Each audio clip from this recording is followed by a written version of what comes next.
नमस्कार दोस्तों, स्वागत है आप सभी के एसएससी सॉल्यूशन वाले की यूट्यूब चैनल पर। दोस्तों आज हम लोग जीके जीएस के क्वेश्चन सॉल्व करने वाले हैं। जो हमारा एसएससी जीडी 2022 के 11 जनवरी 2023 में जो एग्जाम हुआ था, सिर्फ फर्स्ट में जितने भी क्वेश्चन पूछे गए थे, यानी टोटल हमारे जो हमारा जीके जीएस का पार्ट होता है उसमें टोटल 20 क्वेश्चन एसएससी जीडी के एग्जाम में पूछे जाते हैं। तो दोस्तों आज की क्लास में बस क्या करेंगे, वही 20 के 20 क्वेश्चन सॉल्व करेंगे जो हमारे 11 जनवरी 2023 के शिफ्ट फर्स्ट में पूछे हुए क्वेश्चन थे। ठीक, तो बिल्कुल पूरे क्वेश्चन वही करेंगे। तो वीडियो पर अंत तक बने रहिएगा दोस्तों, हर एक क्वेश्चन का आंसर भी जानने की कोशिश करिए, क्योंकि दोस्तों एसएससी क्या करती है, हमारे प्रीवियस ईयर के प्रश्नों पर थोड़ा सा क्या करती है, ज्यादातर रिपीट करती है। चाहे वो आप एसएससी जीडी 2024 का एग्जाम देने वाले हो, चाहे एमटीएस का एग्जाम देने वाले हो, चाहे सीजीएल हो या यूपी पुलिस का एग्जाम हो। ठीक है, सभी परीक्षाओं में क्या होता है, प्रीवियस ईयर के क्वेश्चन हमारे बहुत ही महत्वपूर्ण होते हैं, इसलिए प्रीवियस ईयर के क्वेश्चन का प्रैक्टिस जरूर करके जाइएगा। दोस्तों ये हमारा 11 जनवरी 2023 के शिफ्ट फर्स्ट में सारे सभी क्वेश्चन पूछे हुए क्वेश्चन थे। ठीक, टोटल 20 क्वेश्चन होने वाले, क्योंकि हमारे जीडी के एग्जाम में टोटल 20 ही क्वेश्चन पूछे जाते हैं। ठीक है, तो ध्यान से देखिए हर एक क्वेश्चन को। कह रहा है क्वेश्चन नंबर 1 क्या कह रहा है, 2003 में सबसे कम आयु में पद्म विभूषण प्राप्त करने वाले भारतीय नर्तक या नर्तकी का नाम निम्न में से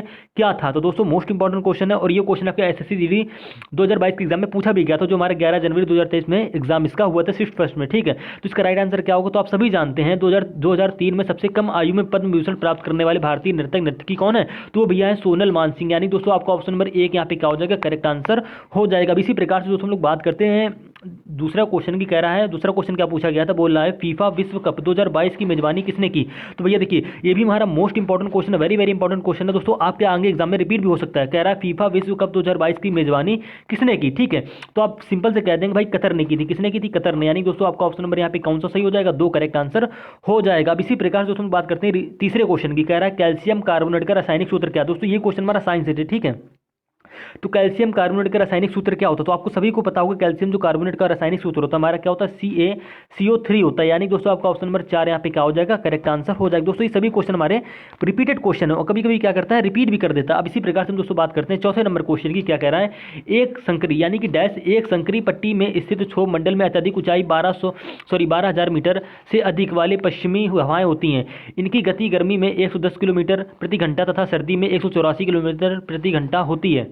तो इसमें कौन सा ऑप्शन होगा, तो देखिए भाई इस क्वेश्चन को देखते ही बच्चे हो जाते हैं ज़्यादातर कंफ्यूज क्यों होते हैं, क्योंकि उनको पता ही नहीं। तो इसका राइट आंसर क्या होगा, तो देखिए ये जो भी जिसके बारे में बताया जा रहा है ये सब हमारी क्वालिटी किसमें होती है, जेट धाराएं में होती है। यानी देखिए ध्यान से, तो इस क्वेश्चन का राइट आंसर क्या होगा, जेट धाराएं होगा। यानी कि ऑप्शन नंबर 3 आपका क्या हो जाएगा यहाँ पे दोस्तों, करेक्ट आंसर हो जाएगा। अब इसी प्रकार से दोस्तों हम लोग बात करते हैं अगले क्वेश्चन की। कह रहे हैं निम्नलिखित में से किस शास्त्रीय नृत्य रूप की शुरुआत 16वीं शताब्दी में वैष्णव संत महापुरुष शंकर देव द्वारा की गई थी। यानी कि किस शास्त्रीय नृत्य की शुरुआत 16वीं शताब्दी में वैष्णव संत महापुरुष शंकर देव के द्वारा की गई। तो भैया वो है नृत्य कौन सा है, शास्त्रीय नृत्य कौन सा है, सत्रिया। यानी दोस्तों आपका ऑप्शन में यहाँ पे 4 क्या हो जाएगा, करेक्ट आंसर हो जाएगा। इस क्वेश्चन में भी बच्चे काफी सारी क्या करते हैं, गलती करते हैं, क्योंकि उनको पता ही नहीं होता। आपसे हम इसी प्रकार से बात करते हैं अगले क्वेश्चन नंबर 6 की। कह रहा है विरासत का अधिकार द राइट ऑफ इनहेरिटेंस किस ओर ले जाता है। तो दोस्तों ये किस ओर ले जाता है, तो विरासत का अधिकार उसको भूमि का विभाजन की ओर ले जाता है। ठीक है, यानी कि विरासत को जो हमारा अधिकार होता है वो किसकी ओर ले जाता है, भूमि का विभाजन। यानी दोस्तों आपका ऑप्शन नंबर यहाँ पे क्या हो जाएगा, 2 करेक्ट आंसर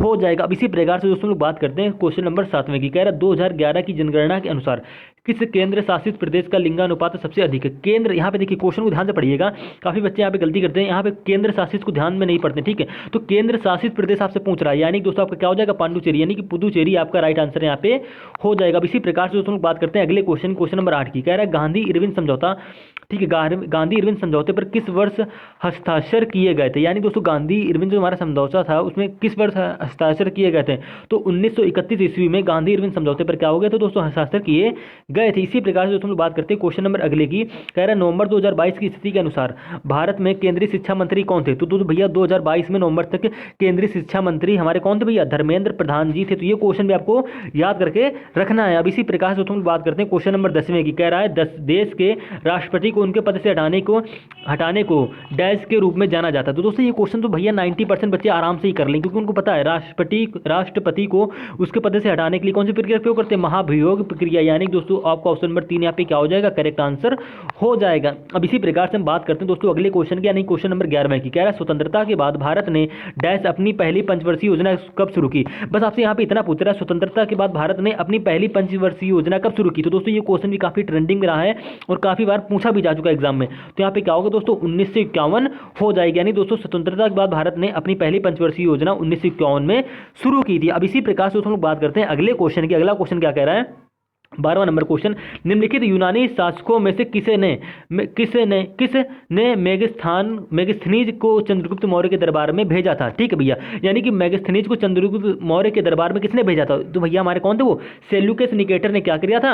मेगास्थनीज को चंद्रगुप्त मौर्य के दरबार में भेजा था। यानी दोस्तों आपका ऑप्शन नंबर 3 यहाँ पे क्या हो जाएगा? करेक्ट आंसर हो जाएगा। अब इसी प्रकार से हम अगले क्वेश्चन की बात करते हैं। कह रहा है एक बजट दस्तावेज जो किसी विशेष वित्तीय वर्ष के लिए सरकार को राजस्व प्राप्ति और राजस्व व्यय के संबंधित होता है तो वह क्या कहलाता है? तो बस आपको यहाँ पे इतना बताना। देखिए ध्यान समझिएगा, राजस्व सरकार की राजस्व प्राप्तियों और राजस्व व्यय से संबंधित होता है तो क्या कहलाता है भैया? वो कहलाएगा राजस्व बजट। ठीक है, क्या कहलाएगा? राजस्व बजट।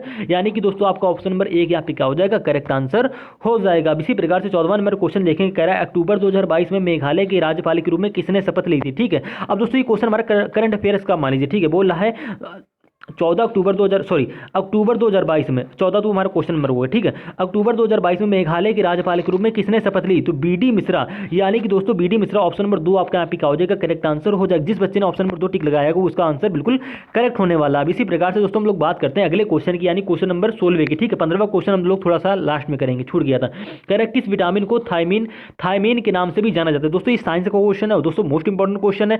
देखो आपको पता होना चाहिए किस विटामिन को थायमीन, यानी कि विटामिन से रिलेटेड एक क्वेश्चन आपको किसी किसी एग्जाम में अक्सर देखने को मिलेगा। ठीक है, चाहे वो उसका वो रासायनिक नाम पूछ लेगा, यानी कि बोल रहा है विटामिन को थायमीन के नाम से भी जाना जाता है। तो विटामिन किसको? B1 को थायमीन के नाम से भी जाना जाता है। इसी प्रकार से हम लोग अगले क्वेश्चन की ओर चलेंगे। कह रहा है भारतीय संविधान में अंतिम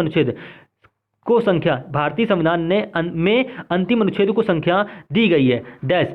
ठीक है, डैश मतलब दी गई है मई 2022 तक प्राप्त जानकारी के अनुसार। तो आपको मई 2000 प्राप्त जानकारी के अनुसार हमारे मतलब ये पूछ रहा है कि मई 2022 तक प्राप्त जानकारी के अनुसार भारतीय संविधान में अनुच्छेदों की संख्या कितनी थी? तो आप सिंपल से कह दो भाई कितनी थी, तो आपको पता होना चाहिए। यानी दोस्तों आपको ऑप्शन नंबर यहाँ पे 2 करेक्ट होने वाला है, क्योंकि संख्या कितनी थी भाई? 395 थी। यानी दोस्तों आपका ऑप्शन नंबर यहाँ पे क्या हो जाएगा? 2 करेक्ट आंसर हो जाएगा। तो ये क्वेश्चन भी आपको ध्यान में रखना है। ये क्वेश्चन भी अनुच्छेद और संविधान से रिलेटेड एक क्वेश्चन भी अक्सर पूछा जाता है। और अगला क्वेश्चन क्या है? बोल रहा है चीनी उद्योग के लिए प्राथमिक कच्चा माल क्या है? भाई ये क्वेश्चन तो 99.9% बच्चे कर लेंगे आसानी से। कह रहा है चीनी उद्योग के लिए प्राथमिक कच्चा माल क्या है? तो भाई सिंपल सी बात है, आप कह दोगे गन्ना। यानी दोस्तों आपका ऑप्शन नंबर 3 यहाँ पे क्या हो जाएगा? करेक्ट आंसर हो जाएगा। आपने गन्ना क्यों चुना? क्योंकि आप जान लो बचपन से आप सुनते आ रहे हो कि गन्ने से क्या बनती है?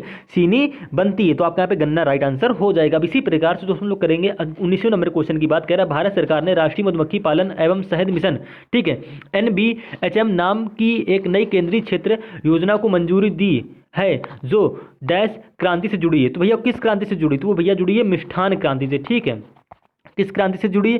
मिष्ठान क्रांति से। क्वेश्चन कहता है फिर से पढ़िए। भारत सरकार ने राष्ट्रीय मधुमक्खी पालन एवं शहद मिशन NBHM नाम की एक नई केंद्रीय क्षेत्र में योजना की मंजूरी दी है जो किस क्रांति से जुड़ी है? तो भैया जुड़ी है किससे? मिष्ठान से। यानी कि ऑप्शन नंबर 2 आपका क्या हो जाएगा यहाँ पे दोस्तों? करेक्ट आंसर हो जाएगा। अब इसी प्रकार से दोस्तों हम लोग बात करते हैं 20वें नंबर क्वेश्चन की। कह रहा है डैश को भारत में गुजराती नव वर्ष के रूप में मनाया जाता है। तो ठीक है, तो आपको इसको बताना है। तो यहाँ पे क्या होगा? कौन सा ऑप्शन सही होगा? लोसर होगा, लोसांग होगा, विशु होगा या बेस्तु बरस होगा? तो भैया ध्यान से देखिएगा, बोल रहा है गुजरात नव वर्ष के रूप में मनाया जाता है। तो बेस्तु बरस को क्या होगा दोस्तों? बेस्तु बरस को भारत में गुजरात के नव वर्ष के रूप में मनाया जाता है। ठीक है, तो ये क्वेश्चन आपको ध्यान रखना, काफी ट्रेंडिंग में ये क्वेश्चन रहा है। गुजरात वाला कह रहा है गुजराती नव वर्ष के रूप में मनाया जाता है। तो बेस्तु बरस को गुजराती नव वर्ष के रूप में मनाया जाता है। ठीक है, फिर अगला 15वां जो नंबर हमारा क्वेश्चन था, कह रहा है मोहन बागान एथलेटिक क्लब किस शहर में स्थित है? तो आपको ये क्वेश्चन भी ध्यान रखना है। पूछ रहा है मोहन बागान एथलेटिक क्लब किस शहर में स्थित है? तो आपका ये शहर किसमें स्थित है? कोलकाता में स्थित है। यानी दोस्तों आपका ऑप्शन नंबर यहाँ पे क्या हो जाएगा? 4 करेक्ट आंसर हो जाएगा। दोस्तों ये सभी क्वेश्चन हमारे जो हमारा SSC GD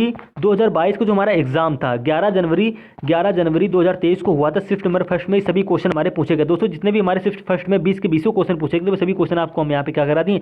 सॉल्व करा दी। तो हर एक क्वेश्चन को आप ध्यान से समझिएगा। अगर नोट नहीं करते तो समझ ही लीजिएगा, क्योंकि आगे आपके एग्जाम में किसी भी एग्जाम में आप चाहे SSC GD 2024 की तैयारी कर रहे हो, ठीक है, 2024 में 100% प्रीवियस क्वेश्चन रिपीट होने के आपको दिखेंगे। आप 2021 के एग्जाम पेपर उठा के देख लीजिए तो आपको वो क्वेश्चन 2022 में मिलेंगे। ठीक है, अब इसको देखिएगा। तो आप किसी भी एग्जाम की तैयारी करो, सभी परीक्षाओं में ऐसे क्वेश्चन हमारे क्या होते हैं? मोस्ट इंपॉर्टेंट होते हैं। क्योंकि दोस्तों जीके जीएस भी हमारा मोस्ट इंपॉर्टेंट वो कॉमन एक होता है। जरूरी नहीं कि मैथ रीजनिंग आपका स्ट्रॉन्ग हो, जीके जीएस स्ट्रॉन्ग होगा तभी पेपर में हाई स्कोर कर पाओगे। तो मिलते हैं भैया नेक्स्ट पार्ट में इसके।